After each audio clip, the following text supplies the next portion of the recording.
जय हिंद साथियों। स्वागत है आपका आपके अपने ही परिवार टेक्निकल क्लाम क्लासेस में। आज इस सेशन के माध्यम से मैं अप्लाइड फिजिक्स पार्ट फर्स्ट के chapter wise most important means expected questions के साथ आपके सामने हाजिर हूँ। सो गाइस, चैप्टर वाइज आपके सामने जो क्वेश्चंस हैं वो महत्वपूर्ण प्रश्न हैं। एक एक प्रश्न को आपको अच्छे से समझना है और सीखना है, जिससे कि आप सेमेस्टर एग्ज़ाम में 40 प्लस मार्क्स आसानी से लेकर आएँ, जिससे कि आपकी जो परसेंटेज है वो इंक्रीज़ होगी। So guys, chapter number first है वो है unit and dimension. Unit and dimension में जो आपके टॉपिक हैं या प्रश्न हैं, आपको कौन कौन से प्रश्न अच्छे से पढ़ना है और ध्यान से आपको तैयार करना है। सो गाइस, मैं बात करता हूँ आज का chapter number first unit and dimension से। So guys, unit and dimension में आपको सरफेस टेंशन, जिसको हिंदी में पृष्ठ तनाव कहते हैं। सेकंड है आपका स्ट्रेस, जिसको हिंदी में प्रतिबल कहते हैं। कंटेंट में हिंदी एंड इंग्लिश दोनों ही लैंग्वेज में क्वेश्चंस एंड टॉपिक आपके सामने हैं। आप जिस लैंग्वेज में कंफर्टेबल हूँ वहाँ से प्रश्न को तैयार कर सकते हैं। एंड थर्ड हमारा टॉपिक है डेंसिटी मीन्स घनत्व। एंड नेक्स्ट जो टॉपिक है वो है काइनेटिक एनर्जी, जिसको हिंदी में गतिज ऊर्जा कहते हैं। पावर मीन्स शक्ति। विस्कोसिटी मीन्स हिंदी में श्यानता। ग्रेविटेशनल कांस्टेंट, हिंदी में इसको कहते हैं गुरुत्वाकर्षण स्थिरांक। Okay guys, and Planck constant means Planck नियतांक। और इसमें एक आपका होता है मोमेंट ऑफ इनर्शिया, मीन्स इसको हिंदी में कहते हैं जड़त्व आघूर्ण।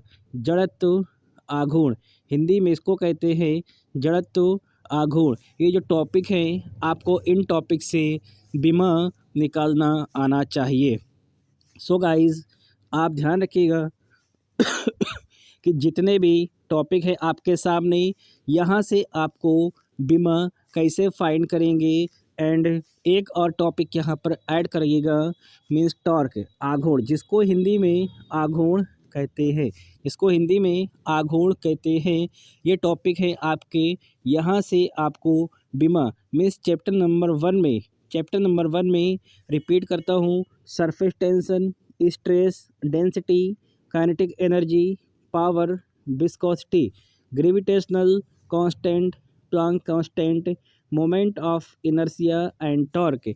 यहाँ से आप बीमा फाइंड आउट करना सीखेंगे। एंड नेक्स्ट टॉपिक हमारा यहाँ पर है एरर इन मेजरमेंट, मीन्स मापन में त्रुटियों के प्रकार। मापन में जो त्रुटियां होती हैं वो कितने प्रकार की होती हैं। और नेक्स्ट टॉपिक है क्षेत्रफल में त्रुटि से numerical point to be noted. क्षेत्रफल में त्रुटि से न्यूमेरिकल आने के चांसेस 101% है। ओके गाइस, 101% क्षेत्रफल में त्रुटि से न्यूमेरिकल आएगा। और एक क्वेश्चन आपको सिग्निफिकेंट फिगर जिसको हिंदी में सार्थक अंक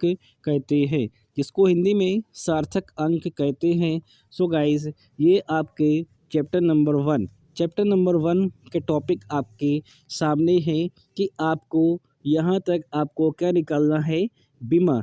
यहाँ से आप बीमा फाइंड करना सीखेंगे। और ये टॉपिक आपके हैं मापन में त्रुटियाँ कितने प्रकार की होती हैं, क्षेत्रफल में त्रुटि से न्यूमेरिकल और सार्थक अंक। यहाँ से ये आपके चैप्टर नंबर 1 के टॉपिक है। चैप्टर नंबर 1 में बीमा आप कैसे फाइंड करेंगे और बीमा को एक कोष्ठक में मीन्स स्क्वायर ब्रैकेट में बंद करना अवश्य होता है।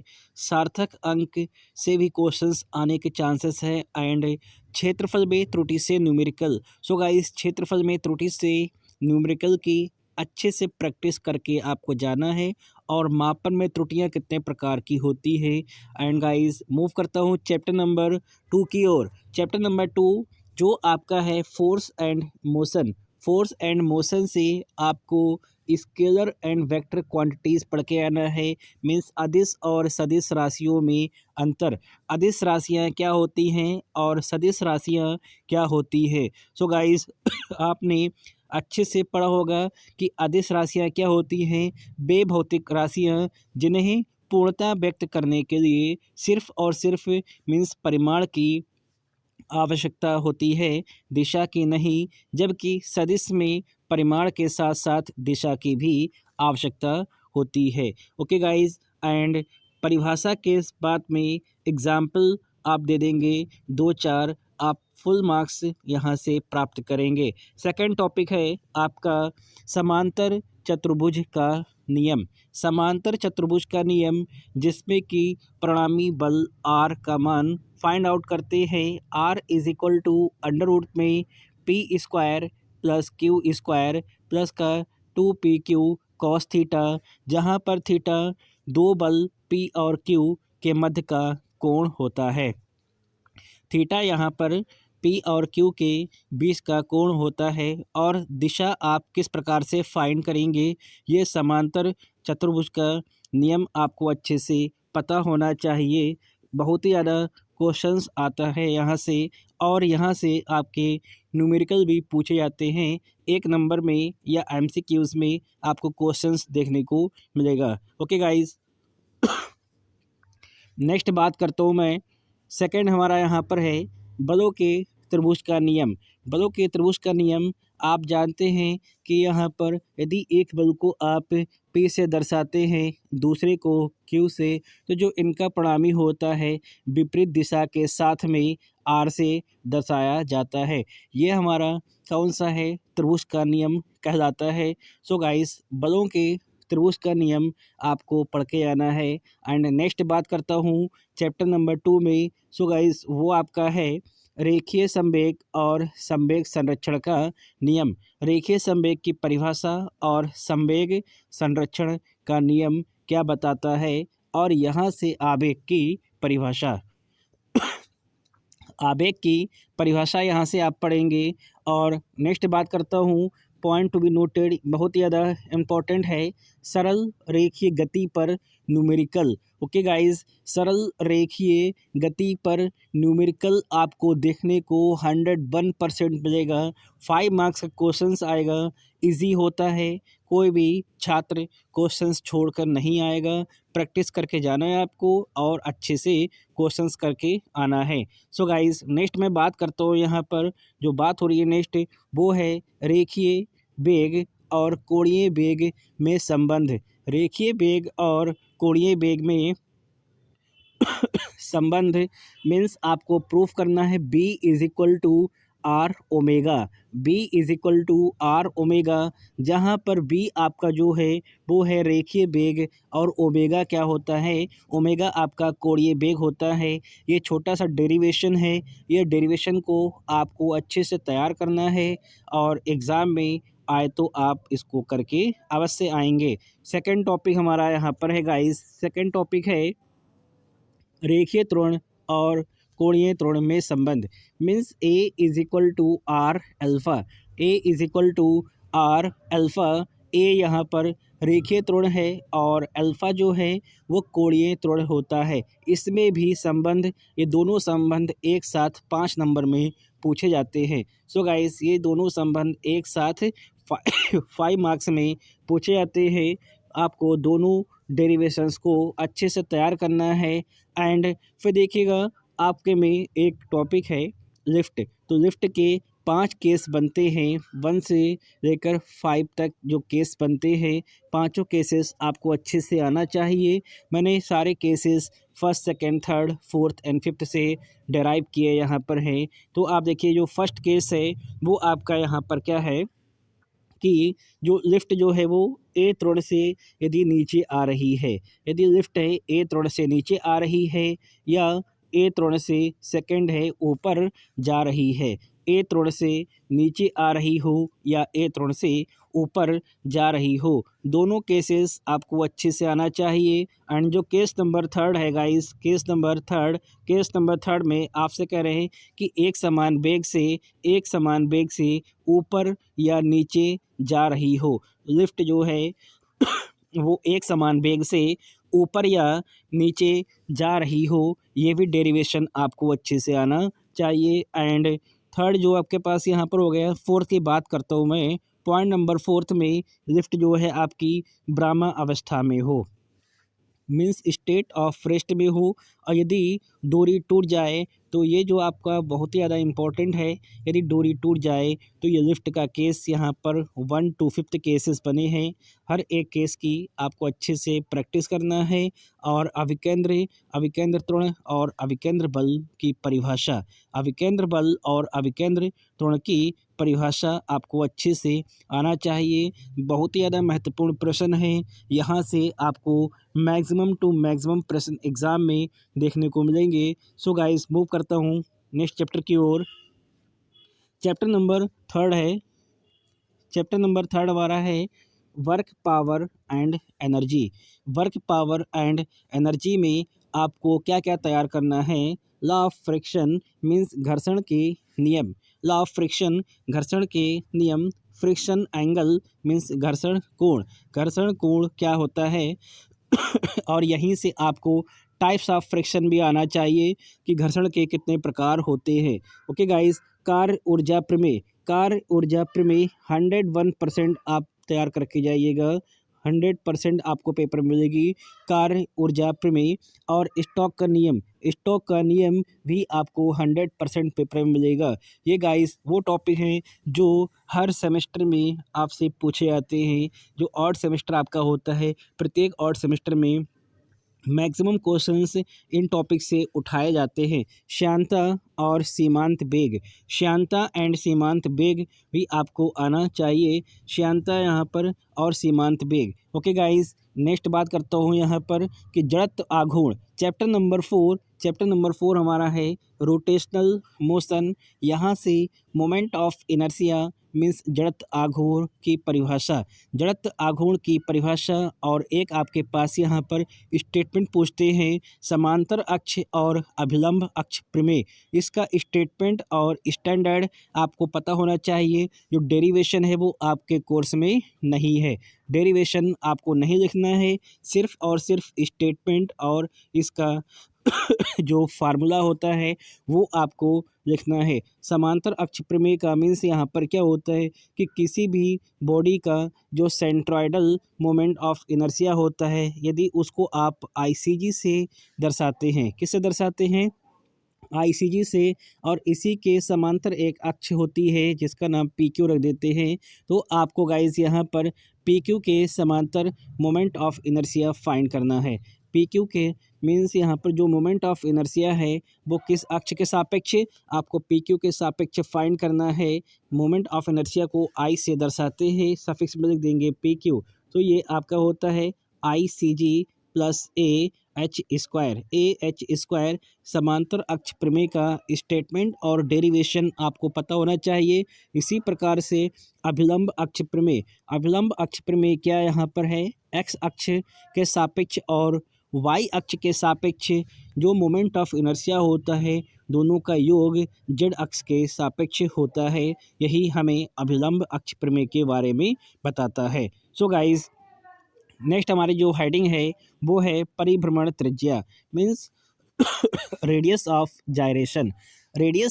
जायरेशन का मीन्स यहाँ पर क्या है कि जो रेडियस ऑफ जायरेशन होती है वो उसको कैसे रिप्रेजेंट करते हैं। K is equal to under root में आपका होता है आई अपान में ए, अंडर रूट पे आई अपान में ए होता है, जहाँ पर आई क्या होता है मोमेंट ऑफ इनर्शिया और ए उस बॉडी का जिसके सापेक्ष आपको मोमेंट ऑफ इनर्शिया फाइंड करना है, क्रॉस सेक्शनल एरिया होता है।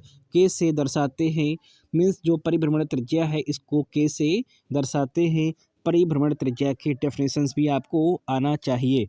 सो गाइस नेक्स्ट बात करता हूँ लॉ ऑफ ग्रेविटी का मीन्स गुरुत्वाकर्षण का नियम। गुरुत्वाकर्षण का नियम मोस्ट इम्पॉर्टेंट है। केपलर का नियम, जितने भी नियम हैं ये नियम आपको अच्छे से तैयार करके जाना है। जी और जी में संबंध मोस्ट इम्पॉर्टेंट। जितने भी टॉपिक हैं सारे बहुत ही महत्वपूर्ण हैं। जी एवं जी में संबंध। एंड नेक्स्ट जो टॉपिक है वो है पृथ्वी की सतह से एच ऊंचाई पर जी का मान। पृथ्वी की सतह से एच ऊंचाई पर जी का मान या पृथ्वी की सतह से डी गहराई पर एच का मान, सॉरी जी का मान। मीन्स पृथ्वी की सतह से एच ऊंचाई पर या पृथ्वी की सतह से डी गहराई पर जी का मान, दोनों ही डेरिवेशन मोस्ट इम्पोर्टेंट हैं। जी और जी में संबंध गाइस आपको एग्ज़ाम में देखने को मिलेगा, जहाँ से आप प्रूफ करते हैं G is equal to G M E upon में क्या होता है आर ई का स्क्वायर। जी एम ई अपान में आर ई स्क्वायर, जहाँ पर एम ई क्या होता है एम ई है mass of the earth and R E है radius of the earth. Okay guys, ये डेरिवेशन आपको 100% एग्ज़ाम में मिलेगा। फ्री के मार्क्स है, अभी से तैयारी अपनी शुरू कर दिएगा।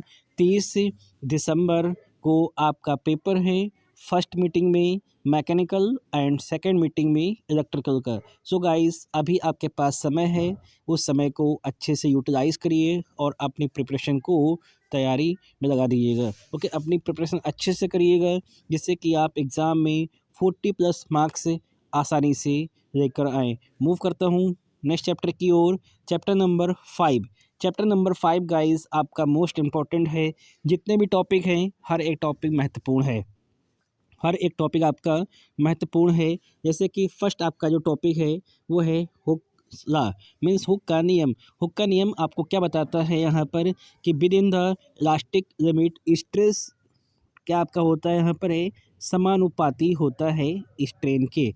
स्ट्रेस जो है वो गाइस आपका स्ट्रेन के समानुपाती होता है। इलास्टिक लिमिट के अंदर मीन्स प्रत्यास्थता सीमा के अंदर प्रतिबल विकृति के समानुपाती होता है। ये कौन हुक के नियम में बताया गया है। सेकंड हेडिंग है कोफिशिएंट ऑफ इलास्टिक कांस्टेंट।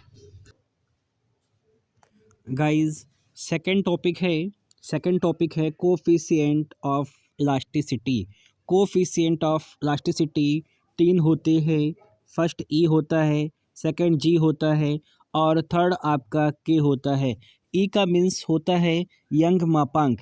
ई का मीन्स होता है यंग मापांक। ये आपका होता है यंग मापांक, जिसको ई से दर्शाते हैं। ये आपका क्या रेशियो होता है स्ट्रेस और स्ट्रेन के अनुपात को क्या बोलते हैं। स्ट्रेस और स्ट्रेन के अनुपात को यंग मापांक कहते हैं। इसे कैपिटल ई से प्रदर्शित करते हैं और इसका जो मात्रक है वो न्यूटन पर मीटर स्क्वायर होता है। इसका मात्रक न्यूटन पर मीटर स्क्वायर होता है। सो गाइस ई का मीन्स यंग मापांक, इसको आप प्रत्यास्थता गुणांक भी बोलते हैं। मीन्स यहाँ पर इसको आप क्या कहेंगे ई का मीन्स यंग मापांक इसको कहेंगे। सेकंड हमारे पास जो है वो है जी को बोलते हैं दृढ़ता मापांक। सो गाइस जी को जी या फिर इसको सी से रिप्रेजेंट करते हैं। ये होता है दृढ़ता मापांक। ये आपका रेशियो होता है, किसका होता है शेयर स्ट्रेस और शेयर स्ट्रेन।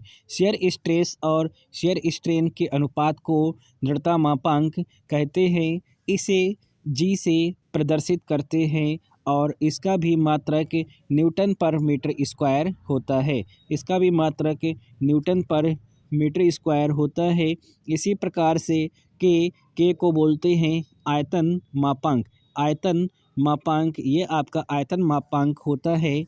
इसका भी अनुपात होता है डायरेक्ट स्ट्रेस और आयतनात्मक विकृति के अनुपात को क्या कहेंगे, इसको हम कहेंगे आयतन मापांक। इसका भी मात्रक न्यूटन पर मीटर स्क्वायर होता है। सो गाइस ये तीनों परिभाषाएं आपको आसानी से आना चाहिए।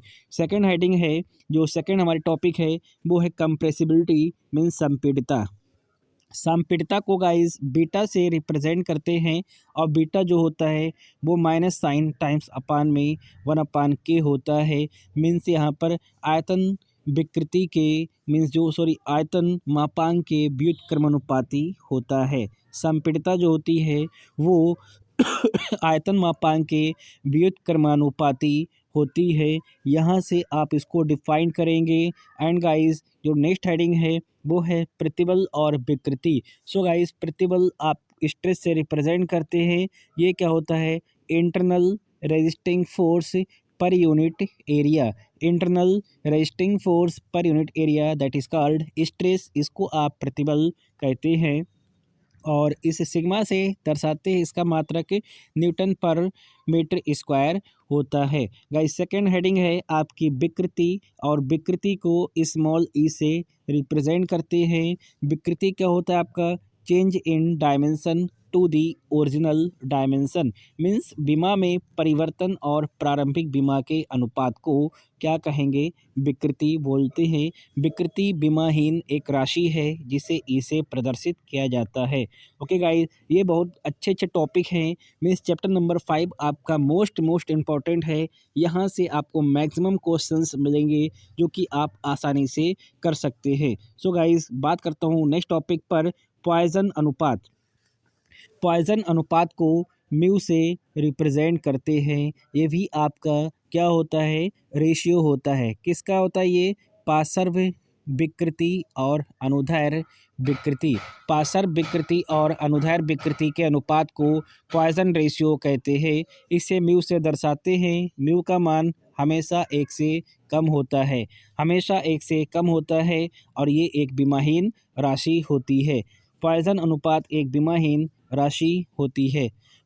सेकंड हेडिंग है गाइस सेकंड हेडिंग है आपके पृष्ठ तनाव, और पृष्ठ तनाव को भी किससे? सिग्मा से रिप्रेजेंट करते हैं। ये भी रेशियो होता है फोर्स पर यूनिट लेंथ का होता है। मीन्स प्रति एकांक लंबाई पर जो कार्य करेगा बल, उसके अनुपात को ही क्या कहेंगे? पृष्ठ तनाव मीन्स सरफेस टेंशन कहते हैं। ओके गाइस, सरफेस टेंशन की बीमा भी आपसे बहुत पूछी जाती है। सरफेस टेंशन की बीमा भी निकालना आपको आना चाहिए। एंड मूव करते हैं सेकंड टॉपिक की ओर, केशिकत्व। केशिकत्व एक बहुत महत्वपूर्ण क्रिया है। केशिक क्रिया इसको बोलते हैं। मीन्स केशिका क्रिया या कैपिलरी एक्शन के नाम से जानते हैं। इसी को केशिकत्व भी कहते हैं, मीन्स कैपिलरिटी भी कहते हैं। केशिकत्व को आप डिफाइन कैसे करेंगे कि एक डायमेट्रिक ट्यूब होती है जिसका व्यास कितने से 1 सेंटीमीटर से कम होता है। एक डायमेट्रिक ट्यूब होती है जो दोनों सिरों पर ओपन होती है। जब इसको किसी भी द्रव में डिबोते हैं तो द्रव का ऊपर चढ़ना या नीचे उतरने की क्रिया को केशिकत्व कहते हैं। डायमेट्रिक ट्यूब में द्रव का ऊपर चढ़ना या नीचे उतरने की क्रिया को केशिकत्व या केशिका क्रिया कहते हैं। ये भी आपका महत्वपूर्ण टॉपिक है। एंड नेक्स्ट बात करता हूँ बर्नौली की प्रमेय। बर्नौली थ्योरम है आपकी, ये मोस्ट इम्पॉर्टेंट है। मीन्स यहाँ से आपका डेरिवेशन आने के चांसेस हैं।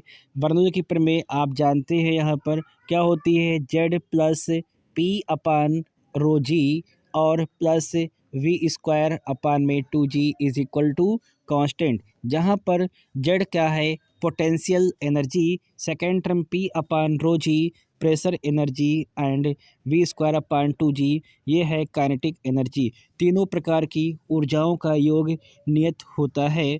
और जो बर्नौली की प्रमेय है ये ऊर्जा संरक्षण पर आधारित है। किस पर है ये?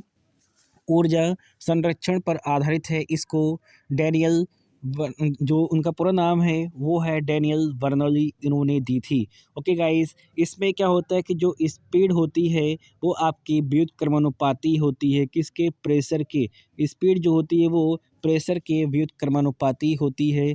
पूरा कॉन्सेप्ट आप लिखेंगे और डेरिवेशन करेंगे, ये बहुत महत्वपूर्ण है। ओके गाइस, इसको अच्छे से प्रैक्टिस करके जाना है। नेक्स्ट बात करता हूँ मैं टॉपिक पे रेनॉल्ड नंबर। रेनॉल्ड नंबर क्या होता है? रेनॉल्ड नंबर एक संख्या है जिसको आर ई से रिप्रेजेंट करते हैं। यह भी रेशियो होता है। किसका रेशियो होता है ये? Inertia force to the viscous force. Inertia force to the viscous force के अनुपात को रेनॉल्ड संख्या मीन्स रेनॉल्ड नंबर कहते हैं। इसका भी कोई मात्रक नहीं होता है। सो गाइस, आपका जो नेक्स्ट टॉपिक है वो है सातत्य समीकरण means continuity equation. Continuity equation में आप जानते हैं यहाँ पर कि जो सातत्य समीकरण है ये principle of conservations of mass पर आधारित है। मीन्स प्रभा में द्रव्यमान संरक्षण के नियम पर आधारित है। इस पे जो होता है आपका मास पर यूनिट टाइम, मास पर यूनिट टाइम क्या रहेगा आपका? रिमेंस कांस्टेंट होता है। मास पर यूनिट टाइम आपका रिमेंस कांस्टेंट होता है। इस पे आप यहाँ पर कि डेंसिटी से डेंसिटी आपकी क्या होती है, जो आपका घनत्व होता है रो इज इक्वल टू आपका क्या होता है ये m अपान में v। यहाँ से m के मान को पुट करेंगे, सिंप्लीफाई करेंगे तो आपका यहाँ से फाइनल आंसर आ जाता है a1 v1 is equal to a2 v2। इसी को आप सातत्य समीकरण कहते हैं। इसी को आप सातत्य समीकरण मीन्स कॉन्टिन्यूटी इक्वेशन के नाम से जानते हैं। एंड गाइस, आपका सेकंड जो यहाँ पर टॉपिक है वो है रेखीय एवं विक्षुब्ध प्रवाह। मीन्स आपका टर्बुलेंट प्रवाह क्या होता है? यदि किसी पाइप में प्रवाह जो हो रहा है, यदि आप उसमें प्रवाह में जो आपका यहाँ पर द्रव है उसके यदि वेग को आप बढ़ा देते हैं तो जो प्रवाह के कण होते हैं यानी कि जो द्रव्य के कण होते हैं वो टेढ़े मेढ़े मार्ग में बहना स्टार्ट कर देते हैं। मीन्स जिग जैग पैटर्न में बहते हैं। इसी को विक्षुब्ध प्रवाह कहते हैं। टर्बुलेंट के केस में वेग अधिक होने पर जो द्रव्य के कण होते हैं वो टेढ़े मेढ़े मार्ग में बहते हैं और इस प्रवाह को विक्षुब्ध मीन्स टर्बुलेंट फ्लो कहते हैं। रेखीय प्रवाह में क्या होता है? वेग कम होता है। रेखीय प्रवाह में वेग कम होने पर ये सीधी मीन्स एक पट्टियों में प्रवाह होता है, तो ऐसे प्रवाह को हम क्या कहेंगे? रेखीय प्रवाह कहते हैं। सो गाइस, मूव करते हैं आपका चैप्टर नंबर 6 की ओर। और चैप्टर नंबर जो 6 है इसका नाम है heat and thermometry. Okay, heat and thermometry most important topic है। यहाँ से आपका एक क्वेश्चन बनेगा मोड ऑफ हीट ट्रांसफ़र। यदि आपसे पूछ दे तो आप कन्वेक्शन, कंडक्शन और रेडिएशन तीनों को डिफाइन करेंगे। मोड ऑफ हीट ट्रांसफ़र आपसे कह रहे हैं यहाँ पर कि मोड ऑफ हीट ट्रांसफ़र बताइए, तो आप कन्वेक्शन, कंडक्शन, रेडिएशन तीनों को डिफाइन करेंगे। यदि आपसे मोड ऑफ हीट ट्रांसफर ना देकर नाम पूछ देगा तो आप तीनों की परिभाषा डिफाइन करेंगे कि कन्वेक्शन क्या होता है, कंडक्शन क्या होता है और रेडिएशन क्या होता है। कन्वेक्शन में क्या होता है यहाँ पर है कि जो हीट ट्रांसफ़र होती है, ओके, मीन्स जो सेम सब्सटेंस होता है उसके एक पार्ट से दूसरे पार्ट्स की ओर हीट ट्रांसफ़र होती है, तो ऐसे हीट ट्रांसफ़र को हम means heat transfer bye convection के नाम से जानते हैं। ओके गाइस, इसी प्रकार से कंडक्शन, रेडिएशन आपको तीनों डेफिनेशंस अच्छे से तैयार करना है। नेक्स्ट बात करता हूँ यहाँ पर गाइस, आपका जो टॉपिक है वो है relationship between thermal expansion. Okay guys, means ऊष्मीय प्रसार गुणांकों में संबंध है। तो गाइस, आप जानते हैं कि जो थर्मल एक्सपेंशंस होते हैं वो आपके तीन होते हैं। एक आपका होता है अल्फ़ा, दूसरा आपका होता है बीटा और थर्ड होता है gamma. Means alpha, beta, gamma में जो अनुपात होता है वो 1:2:3 होता है। ये मोस्ट इम्पॉर्टेंट डेरिवेशन है, 101% पेपर में पूछा जाता है। इसको अच्छे से तैयार करिएगा। नेक्स्ट बात करता हूँ गाइस, इस टॉपिक से आपसे क्या पूछेंगे? Zeroth law of thermodynamics. Zeroth law of thermodynamics आपको पता होना चाहिए कि ऊष्मागतिकी के शून्य नियम के अनुसार, शून्यवा नियम के अनुसार यदि दो सिस्टम किसी तीसरे सिस्टम के साथ में तापीय साम्य में है तो वे आपस में भी क्या होंगे? तापीय साम्य में होंगे। इससे तीनों सिस्टम आपस में क्या होंगे? तापीय साम्य में होंगे। तो ये ऊष्मागतिकी का शून्यवा नियम आपको बताता है। ओके गाइस, इसी प्रकार से ऊष्मागतिकी का प्रथम नियम जो कि आपका यहाँ पर क्या है? ऊर्जा संरक्षण पर आधारित है। मीन्स जो ऊर्जा है उसको ना ही आप उत्पन्न कर सकते हैं और ना ही नष्ट, उसको सिर्फ एक रूप से दूसरे रूप में परिवर्तित कर सकते हैं। ओके गाइस, ये ऊष्मागतिकी का प्रथम नियम बताता है। सेकंड बात करता हूँ second law of thermodynamics. So guys means ऊष्मागतिकी का जो द्वितीय नियम है, यहाँ पर आपके दो स्टेटमेंट आते हैं। फर्स्ट स्टेटमेंट है आपका प्लांक स्टेटमेंट और जो सेकंड है वह क्लासियस स्टेटमेंट। तो दोनों स्टेटमेंट को कंबाइन करके आप लिखेंगे, तब जाकर आपका ऊष्मागतिकी का द्वितीय नियम कंसिडर होता है। ओके गाइस, एंड जो आपका आज का चैप्टर नंबर 6 का लास्ट टॉपिक है वो है different temperature scales. So guys आप जानते हैं कि टेम्परेचर को आप डिग्री सेल्सियस में, ओके, डिग्री फ़ारेनहाइट में और केल्विन में मेज़रमेंट करते हैं। यदि आप डिग्री सेल्सियस में कितना 273 ऐड करते हैं तो वो आपका केल्विन बन जाता है। यहाँ से आपके बेसिक क्वेश्चंस आएंगे या आपसे पूछ दे यहाँ पर कि वो कौन सी यहाँ पर स्केल्स है जहाँ पर डिग्री सेल्सियस और डिग्री फ़ारेनहाइट का मान इक्वल होता है, तो वो आपका -40 डिग्री है। -40 पर दोनों का टेम्परेचर मीन्स यहाँ पर स्केल सेम होती है। सो गाइस आज के chapter number 1 to chapter number 6 applied physics के मोस्ट मीन्स एक्सपेक्टेड क्वेश्चंस और टॉपिक मैंने आपको बताए हैं। ये टॉपिक आप अच्छे से तैयार करिए, यहाँ से आप 40+ मार्क्स आसानी से एग्ज़ाम में लेकर आ सकते हैं। यदि आपको वीडियो अच्छी लगी हो और टॉपिक आपको समझ में आ रहे हो तो गाइस कमेंट सेक्शन में आकर आप कमेंट करिएगा। इसी प्रकार से जितने भी सब्जेक्ट आपके हैं, मैथमेटिक्स हो गया आपका, केमिस्ट्री हो गया आपका और कम्युनिकेशन हो गया आपका, इंजीनियरिंग ग्राफिक्स हो गया, सभी की मैं इसी प्रकार से वीडियो लेकर आऊँगा। यदि आप कमेंट सेक्शन में इसका कमेंट बताते हैं कि वीडियो आपको कैसी लगी, तो मैं आगे भी इसी प्रकार के मोस्ट इम्पॉर्टेंट एक्सपेक्टेड क्वेश्चंस के साथ वीडियो लेकर जल्दी ही प्रस्तुत होऊंगा। सो गाइस तब तक अपना ध्यान रखिए और अच्छे से अप्लाइड फिजिक्स पेपर फर्स्ट की तैयारी में लग जाइए। आपका पेपर बहुत जल्द 30 दिसंबर को मैकेनिकल का पेपर फर्स्ट मीटिंग में और जो इलेक्ट्रिकल इंजीनियरिंग है उनका पेपर सेकंड मीटिंग में है।